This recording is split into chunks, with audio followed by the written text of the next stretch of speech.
There's a moment that a lot of engineering leaders don't talk about. You're sitting at your desk staring at another incident report or a board deck, and you feel nothing. No excitement, no pride, no joy. You're just numb. Or maybe it's the opposite. Your heart is racing, your chest is tight, and even a Slack ping can feel like a physical threat. You're exhausted. You can't switch off. Weekends don't touch the sides. And a holiday with your laptop only makes it worse. That's burnout, the slow unraveling under constant pressure. And it can leave you feeling worthless, inefficient, deflated. According to today's guest, who might surprise you, around 50% of all CTOs and senior technology leaders are experiencing or are at risk of burnout. And he should know. Andy Skipper is the founder and CEO of CTO Craft, which is a mentoring organization for senior technology leaders. They organize conferences around the world and have about 26,000 senior technology leaders in their membership. Andy has been CTO of multiple high-growth startups and charities, including Comic Relief and Made.com. He is an advisor to investors and founders across Europe. Essentially, Andy is at the top of the CTO game, but as you'll find out, his first stint as CTO led him to burnout for all the reasons that you will come to recognize. Andy is going to share his story and journey through burnout so that you can recognize, recover from, and prevent burnout in yourself, in your colleagues, and in your organization. Andy has lived this firsthand and seen up close the impacts of burnout, and he has spent years helping leaders rebuild more healthily. If you're a leader who feels close to the edge, or if you're a leader managing other people that you are worried about, or if you're simply ambitious and don't want to pay for your success with your health, this episode is for you. Let's get into it.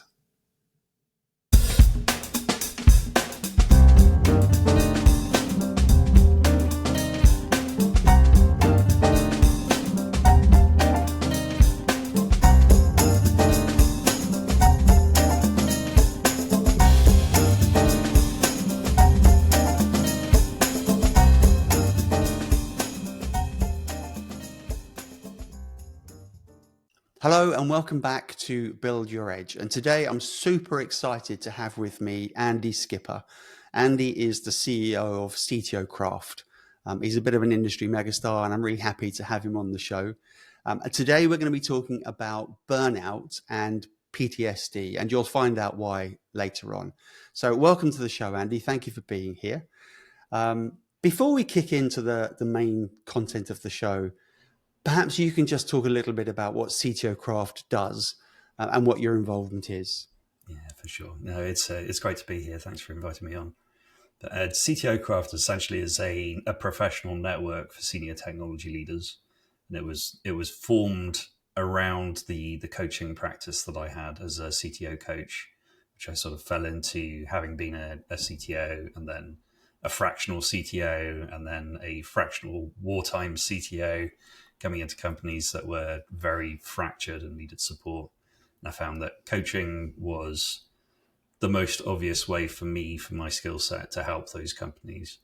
The CTO Craft originally was a platform for that coaching, and now it's a completely different beast. It's a group of, I think we're just about to hit 26,000 people all across the world. And we still do coaching, we do mentoring groups, but we now also do conferences, multiple cities, four conferences coming up in 2026. It's going to be a pretty big one, and all sorts of other stuff. But we're really built to support CTOs who may or may not be struggling, but in some way they need some support and building confidence, and they get the benefit of having so many people with so much experience there to kind of help and guide them. And they get the benefit of learning how to mentor and help other people as well. So that's kind of what CTO Craft is and what it's for. And it's a nice place to be. Fabulous. And I would imagine that many CTOs just sort of sail through and it's fine, and they just need development. But we're talking today about burnout, and I would imagine that some find themselves in a situation where they are struggling for one reason or another, and they need some slightly different help. So today's episode is all about burnout and PTSD. We're going to drill into that. Before we get into the main meat and veg of the content, I know that you have experienced burnout and even PTSD yourself, and I wonder if you could begin by just telling us a bit about your story. Yeah, for sure. So my first CTO gig was in 2006. I was quite a young fellow. I was 26 years old. And I sort of fell into the CTO role almost by default because there was nobody in the technology team who was capable of building a strategy or kind of translating the needs of the business to the technologists. But I did all that through best effort, if that makes sense. So I was successful to a point, but at the same time, I had no idea of how to actually manage the demands on my energy and my resources. And I took way too much onto my shoulders. And being in the C-suite, that means the success or the failure of the company, right? So I very much did not have the skills to manage that at all. And being honest, I don't think anyone else in the C-suite did either, which is a very common scenario for a startup. But it meant I got no support, and I continued taking more and more onto my shoulders. I got gradually too far away from the code because I spent my whole time building out processes and supporting the team members and helping them succeed in what they were doing. But I had no support for myself really, and that essentially led to me just running out of steam. Right. And it was a process which took maybe 2 years, but it was a very clear trajectory when I look back on it that I was always going to burn out at some point in that role. Can I ask, what was that? I mean, you described you're a new CTO, untrained essentially. You just sort of, okay, I'll be CTO, and in you go.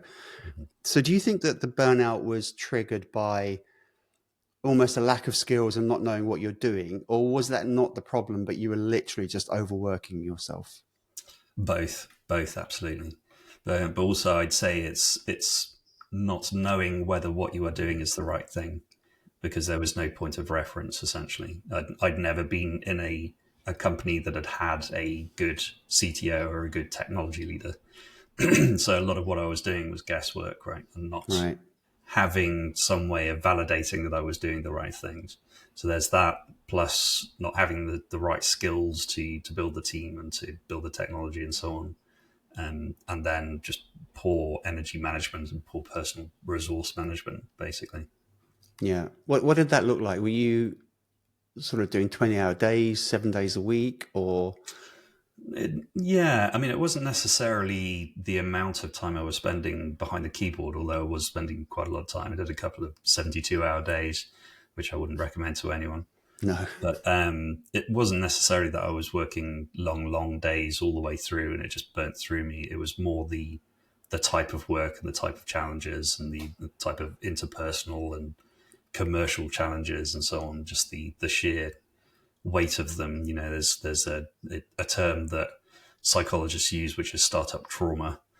And it is very common in the sort of the startup world, that because you're doing so much so quickly at such speed and quite commonly without enough experience in how to manage that stuff, the leaders do tend to burn out. But I think it was just that it was brand new, very demanding kind of stakeholders, VC backed, not really knowing whether I was doing the right thing and just not able to reconcile all of that or take enough time to myself to figure it out. You come across as a very calm, pragmatic, conscientious person. Mm-hmm. But when you were there and you were burning out, what did other people around you see? So it's a really good question. I think probably they didn't see the whole story. I was not very good at talking to people about how I was reacting to the amount of stress that I was under. I think they would have seen me much more direct and snappy maybe than I am these days. I think the other C-level people probably would have seen a bit more about how stressed I was, and that, they never fed that back to me. But I think it's pretty clear that they knew that I was not enjoying what I was doing, put it that way, and I certainly wasn't enjoying the role. So when you look back, what signs were there that maybe you missed? Could you have identified, or maybe you did know you were burning out, but you didn't respond to the signs? I certainly wouldn't have put a label on it that I was burning out. I obviously felt stress, and I felt like I wasn't delivering what I wanted to be able to deliver. I could see it going in a certain negative direction, shall we say. And towards the end, when I was, much, much further down that trajectory of burning out, I could certainly feel that I was caring less, and I was withdrawing, and I was, not involving myself in some of the thornier challenges that the team was facing, for example. But also I was avoiding confrontation within the company. So I was actively stepping away from the kind of things that I would have normally got involved with, and trying to smooth certain situations out and that kind of thing. Yeah. But also from a physical point of view, I was getting quite ill quite regularly. Some migraines and musculoskeletal problems and all sorts of stuff. But it was obvious that I was not doing well. Mm. But being naive in the sort of the startup, fast-paced world, there was a part of me that said to myself, "Well, this is just normal. This is what people have to deal with." So yeah, again, immaturity, not having been around teams that didn't work that way, I kind of assumed that was the normal. Yeah, and I wanted to ask you about that because I think if you are in a senior leadership position, or if you are in a startup which is scruffy and messy and almost getting through by the skin of its teeth, it seems like part of the territory. It almost seems like, yep, I know I'm going to be stressed and stretched and under pressure. That's normal and expected. But when does it cross over into what you might now call burnout? Yeah, I think that's highly personal. So I think there are some people that thrive under that eustress. There's a technical term for that. There's Yeah, eustress, which is eustress and distress, isn't it? It's the two that's right. opposites. Yeah, yeah, Yeah, eustress and distress, distress rather. And there are people who function all their lives under high levels of eustress, and they can manage the extreme cortisol in the hmm brain and all the stuff, and their blood pressure problems, and they can sustain that all the way through. You look at like politicians and mm, traders, and they thrive on that. But I think maybe there's, in the technology world, there's a slight difference, because although you get constant feedback on your successes, and in the startup world you're able to close the feedback loop from what you're doing and what you're working on pretty quickly, especially nowadays with like AI prototyping, that sort of stuff. It's quite ephemeral. hmm And I think that's what sets it apart from other industries. Traders, they're just making bank. So, it's almost worth it. A consultant in a hospital, high levels of eustress there, obviously, but they're saving lives. They're, yeah, they're, they're saving people. So it's quite different in technology. I think we attach a certain level of value to what we do because there are VCs involved, and because we see Nvidia and Meta in the news. And then it's quite difficult to kind of extract yourself from that expectation that what you do will be as big or as useful to as many people, or whatever it is. So there's yeah. there's a different kind of self-inflicted eustress that I think exists in tech that doesn't exist elsewhere, and it's maybe harder to manage. And then your stint as a CTO came to an end one way or another, Mhm. and you then felt PTSD. Now, PTSD is something that, I mean, it's post-traumatic stress disorder, and typically it's used for people from the military, for example, who have been in really, I mean, your life is at risk every day kind of situations. What did that feel like for you? What in your world, what was PTSD? Yeah, so I suppose one of the core kind of facets of PTSD in the clinical sense is intrusive kind of thoughts and memories and dreams, and I certainly had a lot of that.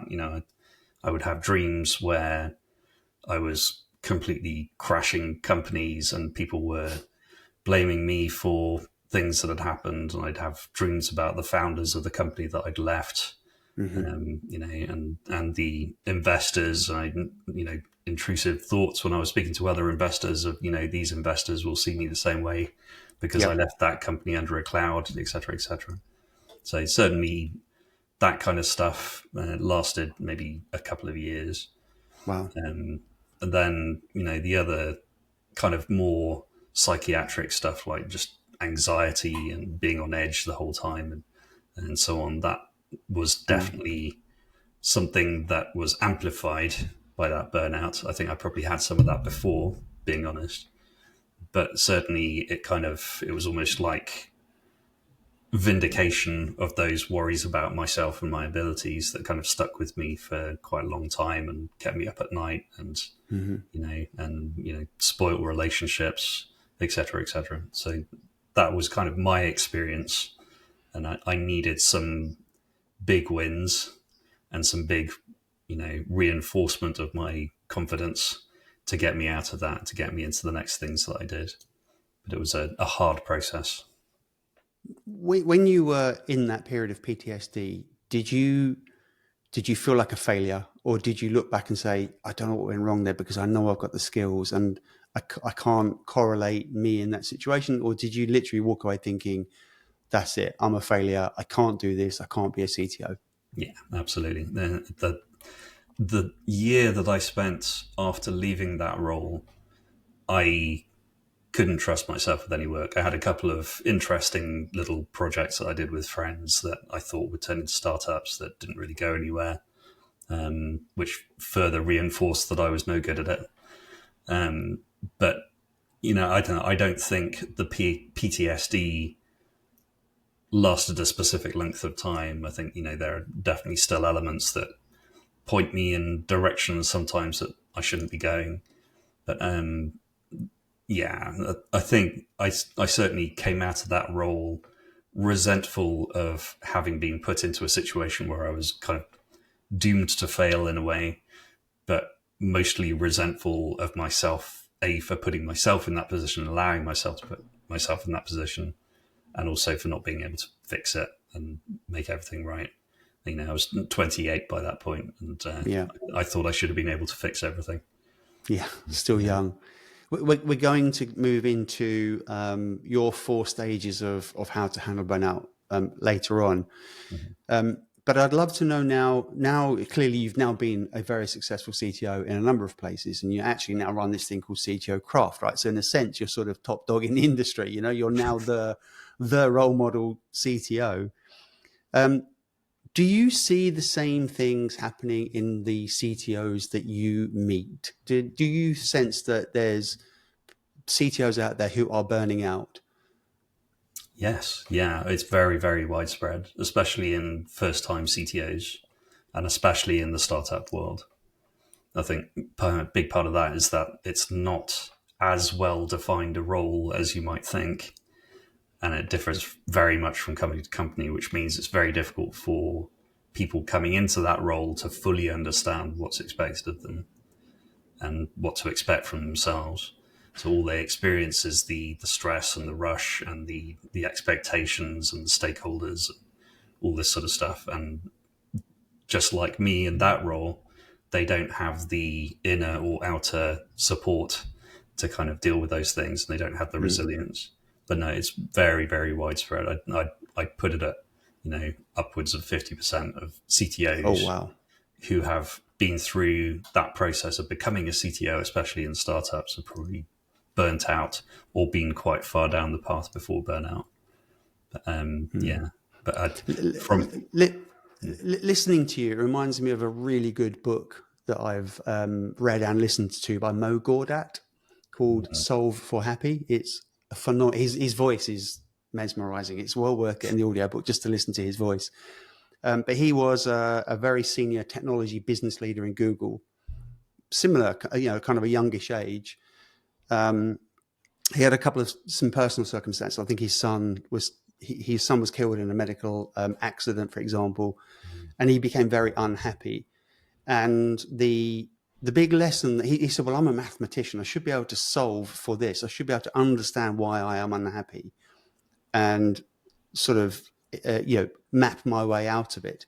Mm-hmm. His big conclusion was that when people become unhappy, it's because they set too high expectations and then they don't hit those expectations. And it's that gap more than anything else, more than a lack of money or a lack of a relationship or all those things. It's not hitting expectations that causes unhappiness. So I was hearing you, and you talked about CTOs who have these very, very high targets and these dreams about what the business will be, and they're very often, you hear them and you think, well, you're not going to build the next Google, Facebook, whatever.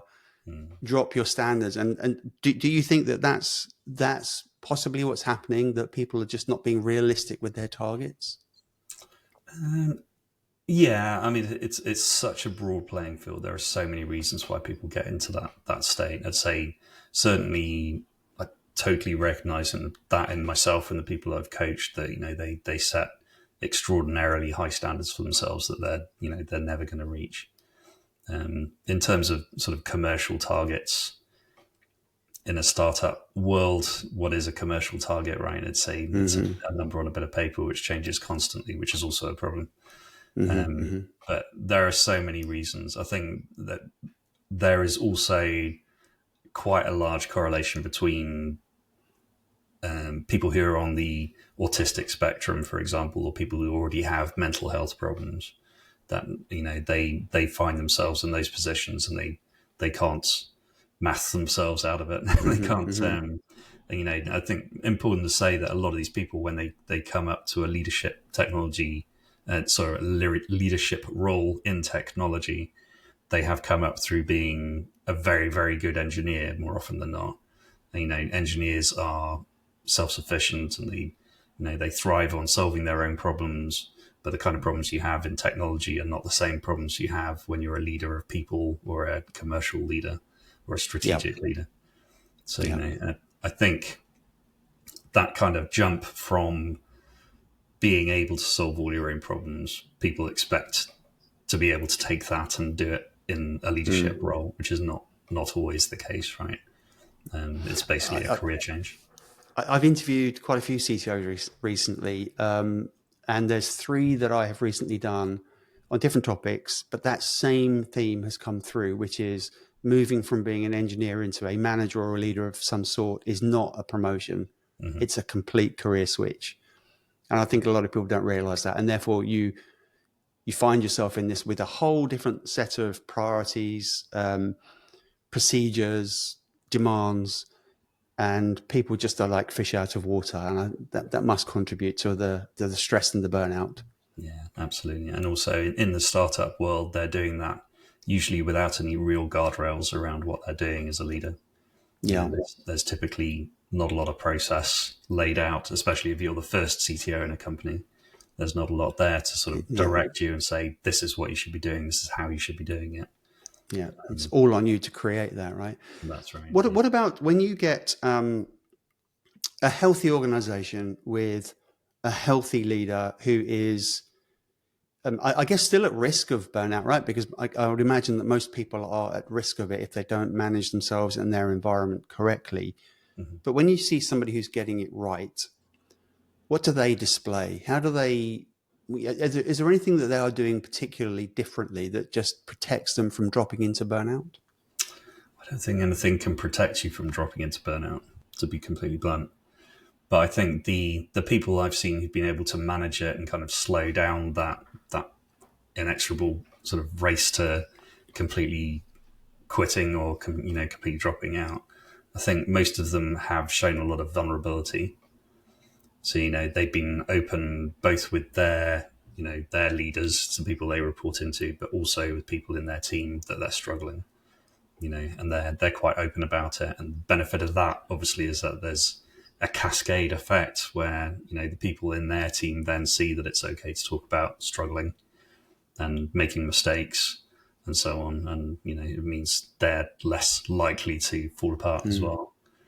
I think the situations I see where CTOs have been most capable of pulling back from the brink have been ones where the leaders of the company are a bit more realistic about what their expectations should be, but also ones where they build a generative culture where there's like good psychological safety and it's blameless, in inverted commas. It's never completely blameless, but it means that the only pressure on the person themselves is coming from themselves. So it makes it that little bit easier to manage, because you've got to remember, when you're burning out, it's not just dealing with internal kind of pressure and criticism.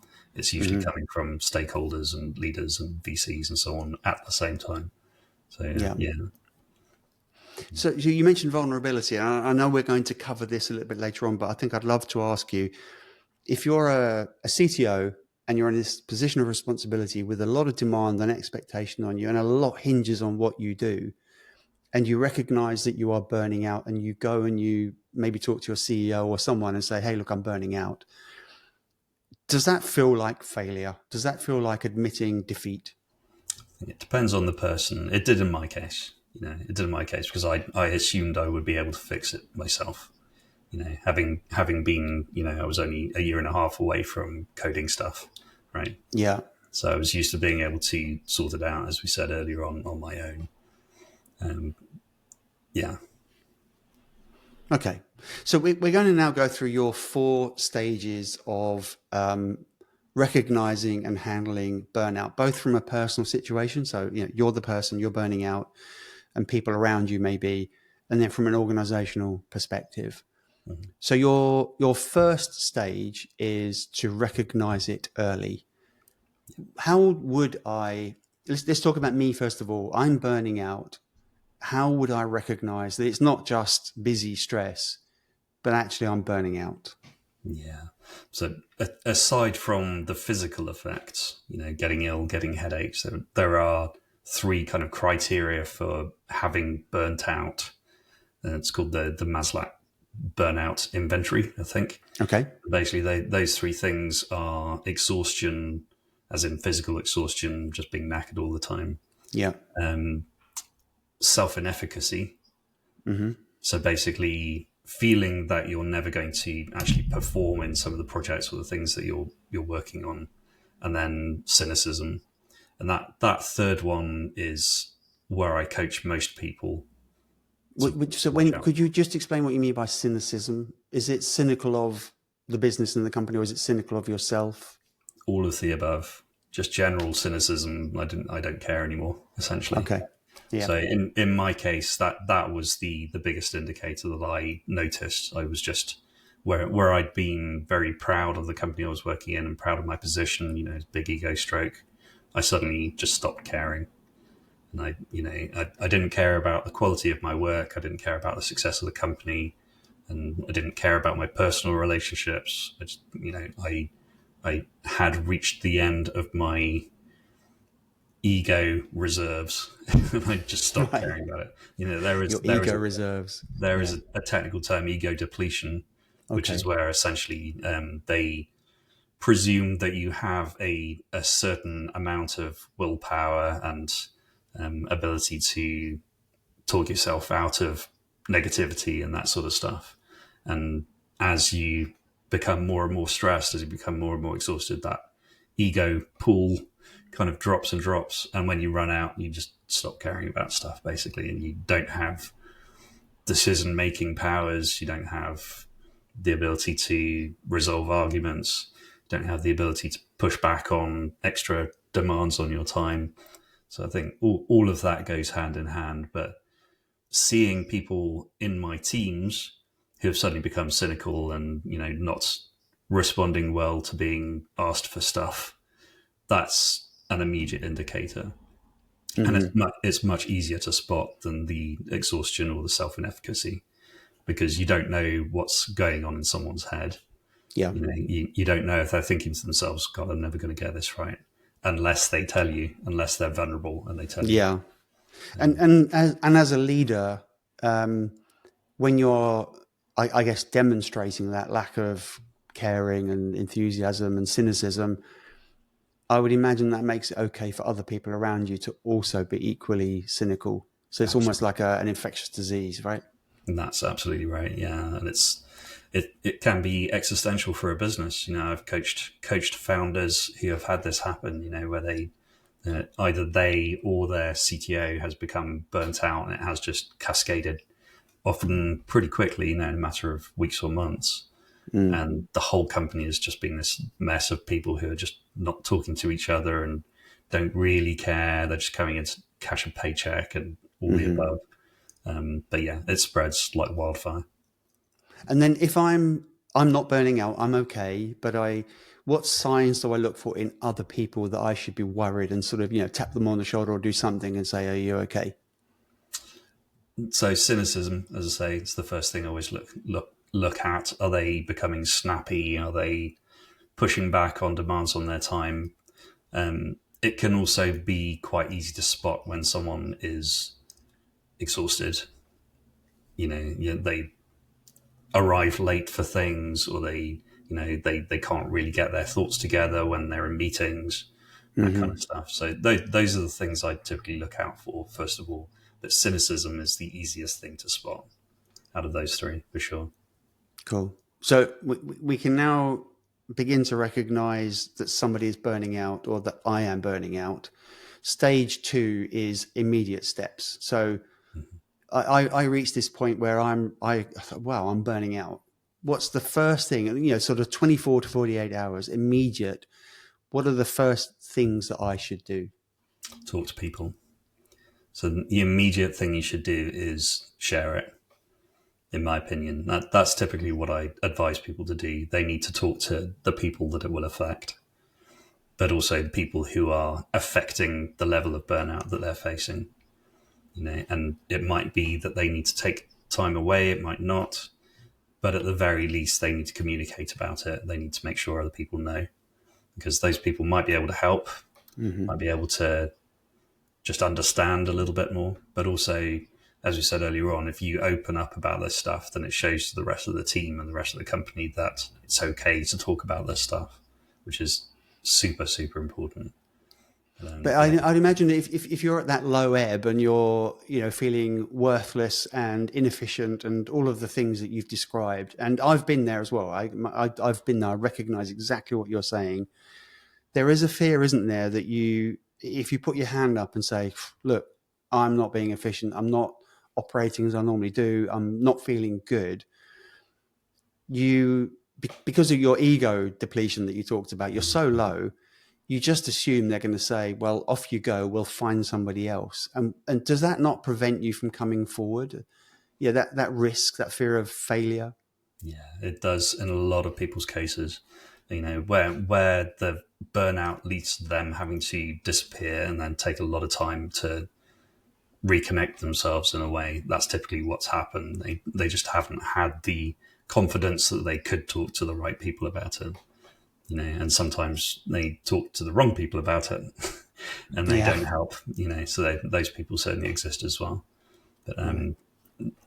to avoid having to get to that point of leaving a company and taking time away, prolonged time in some cases, like me, you have to have the courage to tell people. You have to be able to tell people how close you are to needing to drop out altogether.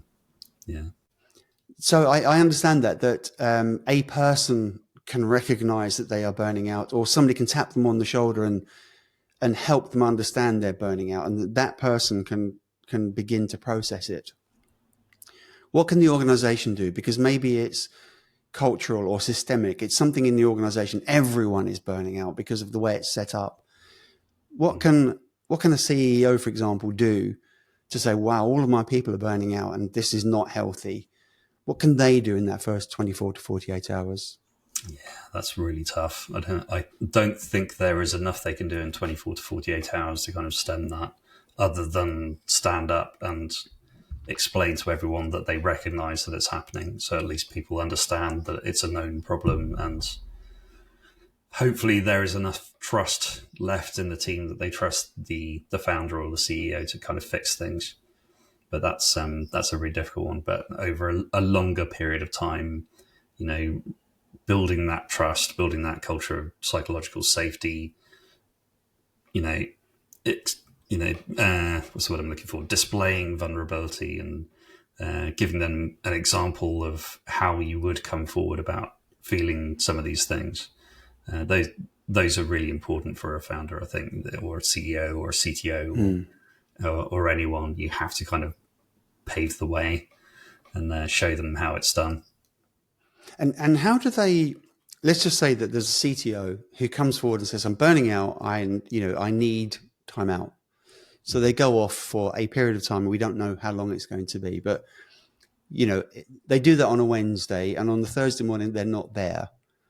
How does the leadership convey that to everybody else without calling them out and making an example of them, or you're making it worse for that individual? It's really tough. I think that's dependent on the culture that already exists in the company.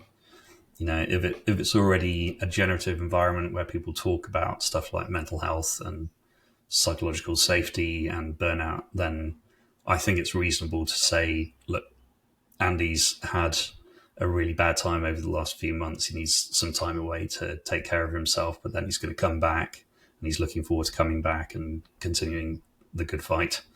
I think there are certainly cultures where you couldn't do that, and you would have to be a little bit more subtle and say, there's a health problem or there's a family emergency, both of which are true, right? But not completely truthful. And maybe soften it a little bit. Yeah, but I'm hearing protect the person. Don't expose them and say Andy's burned out, he's flopped, he's off. He couldn't hack it. We're going to carry on, but you must protect the person, right? Yeah, I think as a CTO, if someone in your team had burnt out and needs to leave, I don't think you'd go to the other engineers and say, right, it was too much for him, and he's disappeared. Might come back, might not. You have to be a little bit more humane than that, I think. And you'd expect that from other C-level people with the CTO if it's the CTO burning out. But, unfortunately, that culture doesn't exist universally. And then that moves us to the longer term thing. Stage 3 is to change the conditions, both personally, but also for the organization. So we've had in a moment, Andy has burnt out. He has come forward. He's recognized it. His decision is immediately like, I just need to spend some time away from this situation. So Andy's now temporarily off of the scene. The company has dealt with it immediately, but they've recognized that, actually we've got a burnout problem. What can they do more sort of midterm to just change the environment so that nobody else burns out? Yeah, I think if it's somebody as high level as a CTO who's burnt out, realistically, they have to look at the overall process and the ways of working within the company, which can be a really tough thing because it touches everything in the company, right? I think if it's a larger company, so a company that has more people reporting into the CTO, then they need to look at softening the load for that person by hiring people underneath them who can lead the different bits. It's harder to do where you're a CTO of a team of 5 people, right? Mm-hmm. But even at that point, I think you would have to recognize as a founder or a CEO that what was being expected of that person was probably too much. And then you can either reduce the amount of stuff that person's having to be responsible for and having to balance by putting someone else in alongside them, or maybe an engineering manager underneath them, or upskilling one of the existing people so they can take on more management and team lead kind of responsibilities. But yeah, I think it depends on the company and depends on the culture that's within the company as well. And it sounds like the company can do that while Andy's off recuperating. They can say, Andy, we've got this. We're going to put in some structure, more people, whatever it happens to be, so that when you come back, you're in a better situation. Yeah, I think even that needs to be handled pretty carefully, though, right? I think you'd need to make sure that you are hearing the thoughts of the person who burnt out, so they're not coming back and suddenly there's a co-worker who's taken some of their responsibilities. So it has to be a conversation. It has to be two-way. Right. So you'd reach out to Andy and say, Andy, we'd like to make some changes. What are your views? Here are some ideas. What do you want Yeah, to do? Yeah. yeah, probably not in the first week. Yeah. Yeah. Tomorrow. Tomorrow. So Yeah. yeah, I think I'd wait until I had a better concept of when or if the person might rejoin, and then I'd start working towards solutions based on that timescale. So bring them in when you knew a bit more about what their needs were moving forwards. Yeah. And in the meantime, what does Andy do? So Andy has come forward. He said, I'm burning out. I need to spend some time out. He goes off home and he doesn't come back into the office. What does Andy do? How often does he check Slack, for example?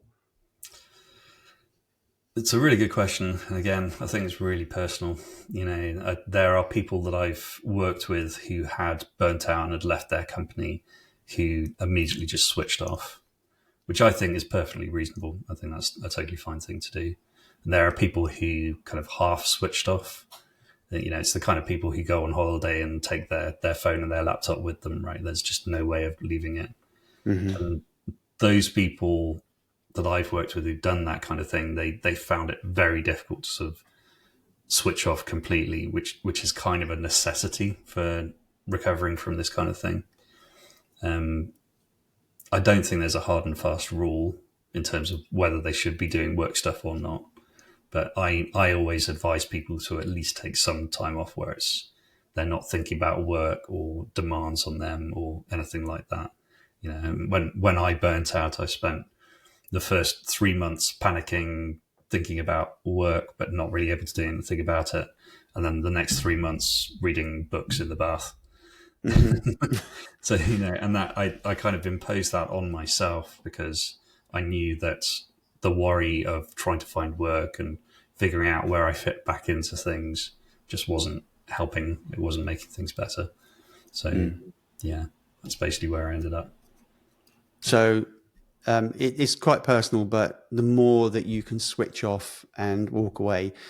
And if we go back to just before someone says, I'm burning out, and they're getting this feeling of inadequacy and all of the negative things that you described, at the moment they've stepped away and now they're not helping and they're not, they're typically, or very often, there's somebody who knows a lot about the business and the technology and they're sort of core to a lot of discussions, take on a lot of responsibility, make stuff happen.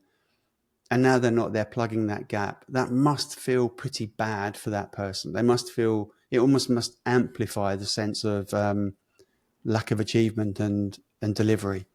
Yeah, absolutely. I think one of the least comfortable professional conversations I've ever had was with the CTO that took over from me when I had to leave that first company. Just the feeling of this guy's got it all worked out. He's going to fix better things. than me. He's so much better than me. He's going to fix things, and that just makes you feel worse and decreases the likelihood that you'll put yourself back into the picture in any time. But yeah, I think if it's someone within your team who's had to leave and they're seeing that we're sort of filling the gaps in strategy meetings or whatever else, there's not a huge amount you can do, really. I think whichever way you look at it, having to drop away from stuff that you're good at or stuff that you're familiar with or knowledgeable about is always painful. There's no getting around it, which is a big part of why burnout is such a horrible thing, right? Yeah, it's very tough. And then stage 4 is the longer term. So it's, if we think about the company, first of all, they've dealt with the immediate loss of Andy. They've put in some medium-term steps to stabilize things. But now they've recognized and they want to create a better culture where fewer people or no people are at risk of burning out. Mm-hmm. What are some good practices that you see in some successful companies that have got that nailed, where the culture is correct and people are not burning out? Yeah. Well, there's no such thing as a correct culture. It's different for every business, and it largely comes from the personalities of the founders, and then it gets to a point where that doesn't work anymore, so it becomes more linked to the team itself, and then to a new CEO that's brought in, etc., etc. So, and it evolves constantly over time. But I think the immediate change you would need to make if someone like a C-level CTO person had to drop out would be to look at the amount of demands there were on that person and on that role.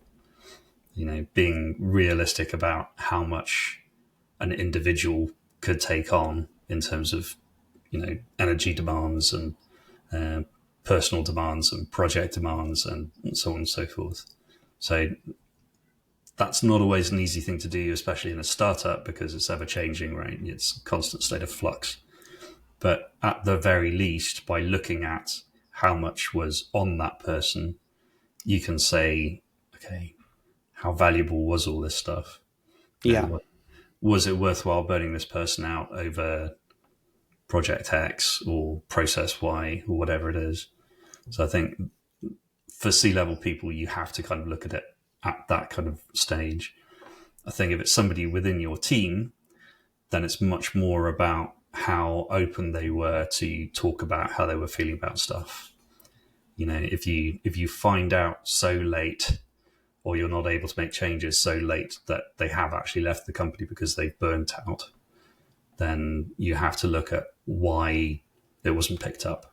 You have to look at why they weren't able to talk to people about needing to walk away, or what had happened incident wise that might have led them down this path towards burnout. But it's less holistic than if it were a C-level person. But it's the But same. I am hearing from you some fairly basic things like prioritization and understanding the true impact of work, and therefore not doing wasted work, and cutting down work in progress almost. That's a big part of it, and these are typical areas where startups struggle anyway, right? But I think that there's that, but there's also the psychosocial and the behavioral and the relationship part of it as well. So a lot of burnout comes from not having the right work relationships, or having bosses who are shouting at you when things don't get done, or are talking over you constantly in one-to-ones, or etc., etc. So yeah, it can be about the type of work and the amount of work and so on, but it's also about what it's like to live in that business. Does that make sense? Yeah. And then what does the person do? So the person has now taken some time off. It could be weeks or months or whatever it happens to be, but they've taken some time off and they feel better. They feel stronger. They feel refreshed. They feel ready to come back. What should that person do? 'Cause, sometimes the idea of going back into that fire, into that melting pot, no matter what has changed, might just be overwhelming and triggering. Do you think that person should have a plan to come back, or be brave and say, no, I'm going to go somewhere different? And wherever they do end up, what should they do differently day to day, week to week, to help prevent them burning out again? So, speaking from my personal experience of having been through this, what I did differently was be quite ruthless about the people that I wanted to work with and the kind of the energy that I wanted to work within. A lot of stuff came my way during that year, and that could have been interesting. Some of it was too early stage, so I knew it would be a nightmare, essentially. The right people came along eventually, and I could feel that the energy was right, and they had done startups before, so they knew that it didn't have to be a vastly stressful environment. So for me personally, I think during that year off, I just got pretty good at filtering out what I knew would turn into another burnout situation. Not everybody can do that. Some people need guidance, they need a coach, or they need a peer group, or people who can point out why it was that they burnt out, or what they should avoid, or common situations that lead to it. And how do you get back from that low moment where you just feel useless and inadequate and unable and all those negative things that surfaced when you were really burnt out? Mm-hmm. With the PTSD, some of that must linger, and you must be sitting there thinking, it doesn't matter who comes to me and says, here's another CTO role or here's another job even. I am not good enough and I cannot go back in. How do you overcome that? How do you get back to a position of self-strength where you say, actually, that was just a circumstance, a situation, and I actually do have what it takes to succeed? Yeah. Honestly, it's such a tricky subject. I don't think anybody's really answered that. I think all the external validation and kind of support and so on in the world can't necessarily overcome you internally feeling that you have failed, essentially, or that you will never get past something. It's got to come from inside. Sometimes therapy works, sometimes coaching works. Sometimes it is just about talking about it with other people, but it only helps. It's never going to completely fix it. Hypnosis, eye movement stuff. I know people who've tried all these kind of things to kind of rewire themselves after getting to that point and needing to just kind of get away from assuming the worst about all these situations. I think it's very, very personal. It's very personal. But you can't do it through external validation alone. It doesn't work. I got divorced some time ago, and it was a pretty traumatic experience. And I had a bit of counselling just to help me through it. One thing that the lady said to me that really changed my mindset was, you talk about what you have been through and how you're feeling, and then she said to me, "Wait, the war is over." And I was like, "Oh yeah, actually, the war is over." That was then, and now this is now, and that for me was quite a cathartic moment. Mm-hmm. Yeah, absolutely. Yeah. So, Andy, just to wrap up now, we've talked a lot about burnout and PTSD, and it's a fairly crunchy, almost negative topic. It's full of bad things. It's really important, and I'm really happy that people can listen to you and find a way through it.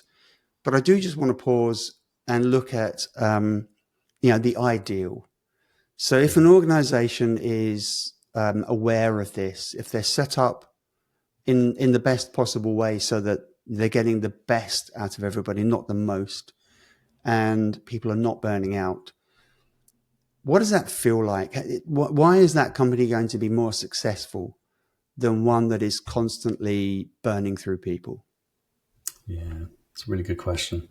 I think, not naming any specific company names, but there are certain banks, neobanks, that are known for thrashing their staff, essentially. And they get through that. They have a high turnover, but they're hugely successful, and the people who work for them get paid vast amounts. I think it's dependent on the person. Some people will be okay with being burnt out if they're getting paid huge amounts. Some people will not, and some people will just avoid companies like that altogether. So for me personally, the company I want to work for, and hopefully the company I've built with CTO Craft as well, is one that's a bit more caring and human, that actually puts the people before the profits. That's not right for everyone. Not everyone wants to work for a small bootstrap, scrappy company. I think the vast majority of people who come to London, for example, to work for startups or to work in the startup scene maybe don't completely understand from day one how much stress there is going to be and how much pressure from investors, for example. But I see a lot of improvement in those companies from the CTOs they've brought in after their first one. Mm-hmm. Very, very broad generalization, but I think CTOs who've been through it, they recognize what needs to change in the culture in order to be able to change it. In some cases, they're even changing the culture company-wide and not just within the technology team, right? Mm. But, the kind of culture I want to work in is one where people are not at each other's throats because of figures in a spreadsheet. It's about being a team, not being a family. That's too far. Yep, I agree. Being a Yep. team. Yeah, being a team. I think that's really important. And did you ever consider jacking it in, taking an easel and doing a world tour painting mountaintops? Always, all the way through my career. Yeah, I actually started studying art restoration at one point. I Or was did really you interested. really? It just Yeah. seems such a serene thing to do, just restoring old Yeah. pieces of art. Yeah. But no, I think what I've learned with CTO Craft is that I like working in an environment where I can help a large number of people quite quickly.